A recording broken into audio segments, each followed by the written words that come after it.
Hi everyone! I hope you're doing well today. My name is Kaylin, and today I'm going to be reading The Screwtape Letters by C.S. Lewis.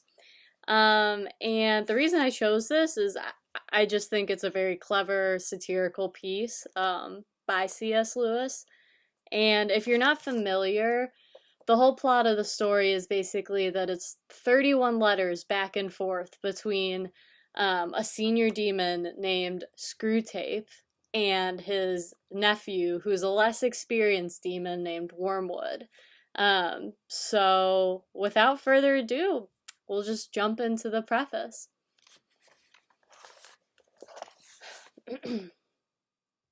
I have no intention of explaining how the correspondence which I now offer to the public fell into my hands. There are two equal and opposite errors into which our race can fall about the devils.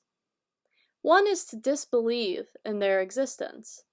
The other is to believe, and to feel an excessive and unhealthy interest in them.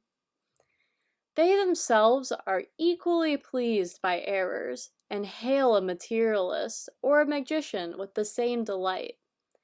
The sort of script which is used in this book can be very easily obtained by anyone who has once learned the knack, but ill-disposed or excitable people who might make a bad use of it shall not learn it from me. Readers are advised to remember that the devil is a liar. Not everything that Screwtape says should be assumed to be true, even from his own angle. I have made no attempt to identify any of the human beings mentioned in the letters, but I think it is very unlikely that the portraits, say, of Father Spike or the patient's mother, are wholly just. There is wishful thinking in hell as well as on earth. In conclusion, I ought to add that no effort has been made to clear up the chronology of those letters. Number 17 appears to have been composed before rationing became serious, but in general, the diabolical method of dating seems to bear no relation to terrestrial time, and I have not attempted to reproduce it. The history of the European war, except in so far as it happens now and then to impinge upon the spiritual condition of one human being, was obviously of no interest to Screwtape. C.S. Lewis, Magdalen College, July 5th of 1941. So that was the preface, and now we're going to begin the actual letters between Screwtape and Wormwood. And again, this is written like in a letter here, Dear Wormwood, so it's literally letters between Screwtape and Wormwood. My dear Wormwood, I note what you say about guiding your patient's reading and taking care that he sees a good deal of his materialist friend. But are you not being a trifle naive? It sounds as if you suppose that argument was the way to keep him out of the enemy's clutches. That might have been so if he lived a few centuries earlier. At that time, the humans still knew pretty well when a thing was proved and when it was not. And if it was proved, they really believed it. They still connected thinking with doing and were prepared to alter their way of life as the result of a chain of reasoning. But what with the weekly press and other such weapons, we have largely altered that. Your man has been accustomed, ever since he was a boy, to have a dozen incompatible philosophies dancing about together inside of his head. He doesn't think of doctrines as primarily true or false, but as academic or practical, outworn or contemporary, conventional or ruthless. Jargon, not argument, is your best ally in keeping him from the church. Don't waste time trying to make him think that materialism is true. Make him think that it is strong, or stark, or courageous. That is the philosophy of the future. That's the sort of thing that he cares about. The trouble about argument is that it moves the whole struggle onto the enemy's own ground. He can argue too. Whereas in really practical propaganda of the kind I am suggesting, he has been shown for centuries to be greatly the inferior of our Father below. By the very act of arguing, you awake the patient's reason. And once it's awake, who can foresee the result? Even if a particular train of thought can be twisted so as to end in our favor, you will find that you have been strengthening in your patient the fatal habit of attending to universal issues and withdrawing his attention from the stream of immediate sense experiences. Your business is to fix his attention on the stream. Teach him to call it real life, and don't let him ask what he means by real. Remember, he is not, like you, a pure spirit. Never having been a human, oh, that abominable advantage of the enemies!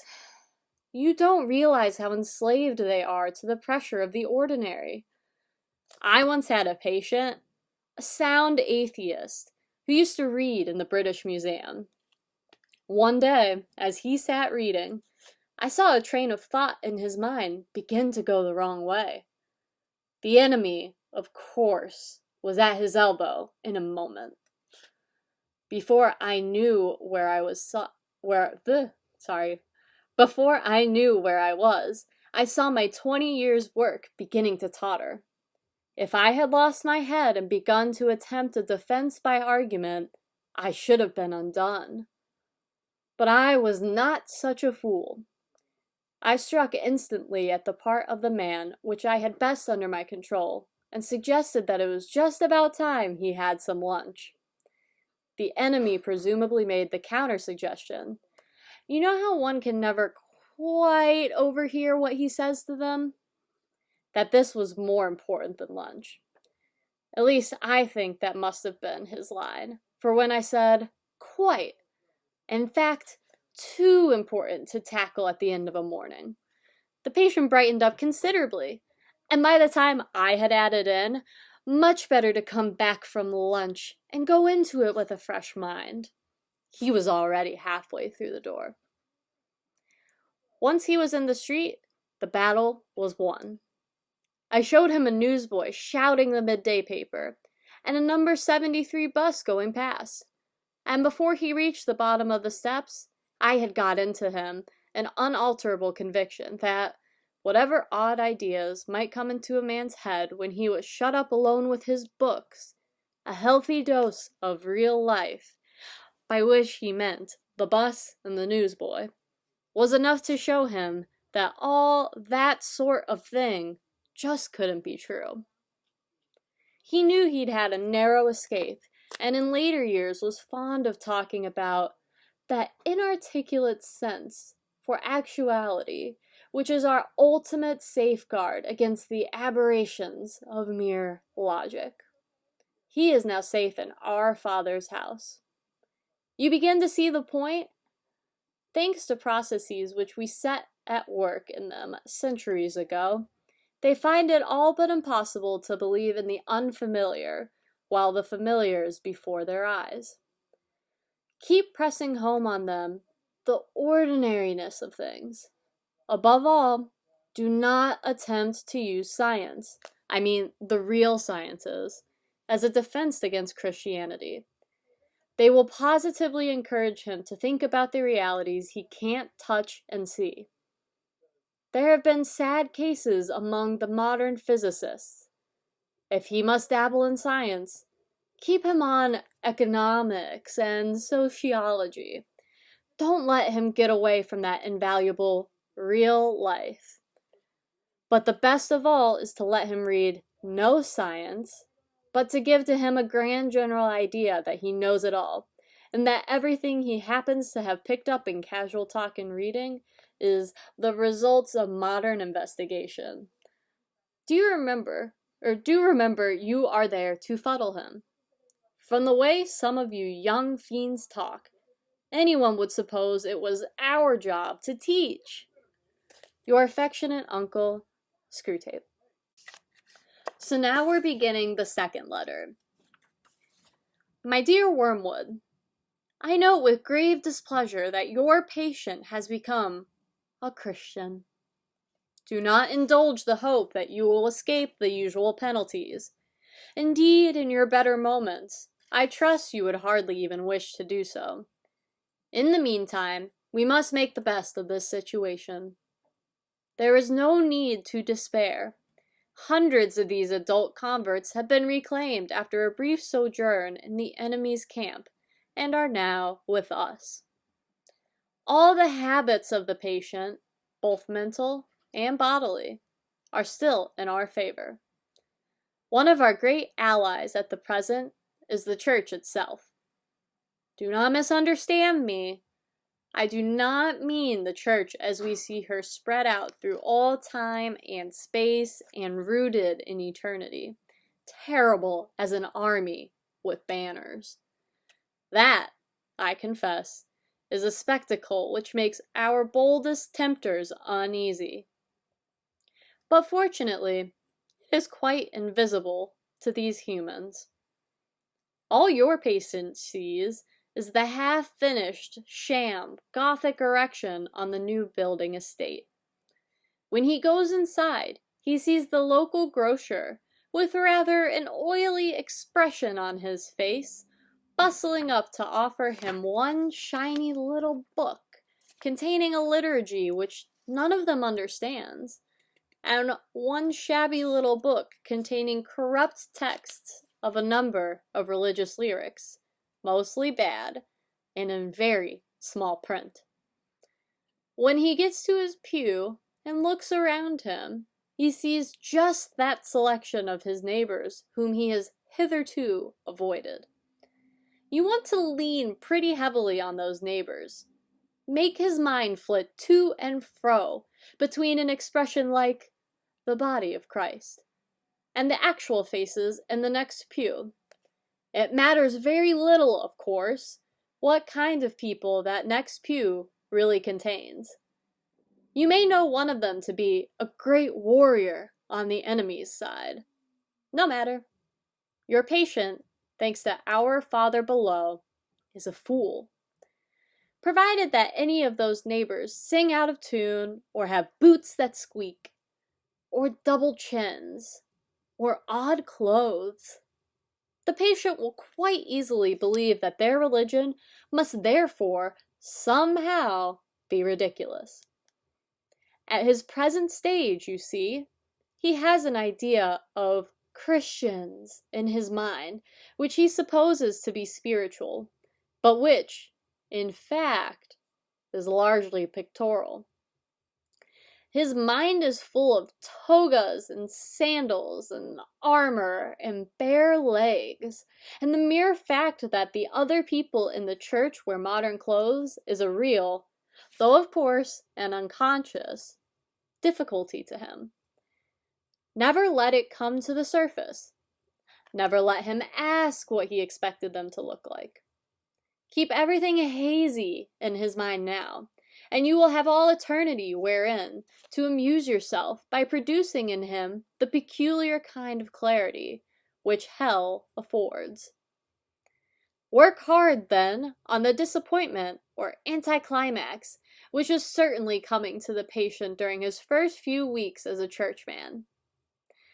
The enemy allows this disappointment to occur on the threshold of every human endeavor. It occurs when the boy who has been enchanted in the mystery stories from the Odyssey buckles down to really learning Greek. It occurs when lovers have got married and begin the real task of learning to live together. In every department of life, it marks the transition from dreaming aspiration to laborious doing.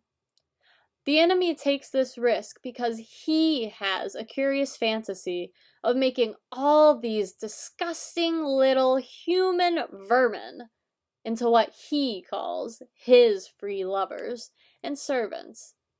Sons is the word he uses. with his inveterate love of degrading the whole spiritual world by unnatural liaisons with the two-legged animals. Desiring their freedom, he therefore refuses to carry them, by their mere affections and habits, to any of the goals which he sets before them. He leaves them to do it on their own. And there lies our opportunity. But also, remember, there lies our danger. If once they get through this initial dryness successfully, they become much less dependent on emotion, and therefore much harder to tempt. I have been writing hitherto on the assumption that the people in the next pew afford no rational ground for disappointment. Of course, if they do, if the patient knows that the woman with the absurd hat is a fanatical bridge player, or the man with the squeaky boots is a miser and an extortioner, then your task is so much the easier. All you then have to do is keep out of his mind the question: if I, being what I am, can consider that I am, in some sense, a Christian, why should the different vices of those people in the next pew prove that their religion is mere hypocrisy and convention?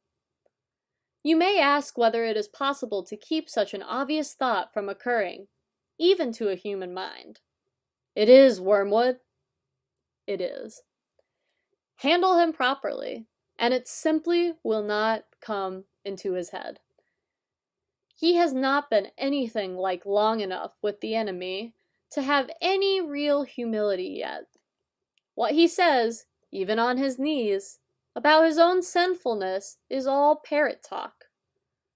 At bottom, he still believes he has run up a very favorable credit balance in the enemy's ledger by allowing himself to be converted, and thinks that he is showing great humility and condescension in going to church with these smug, commonplace neighbors at all.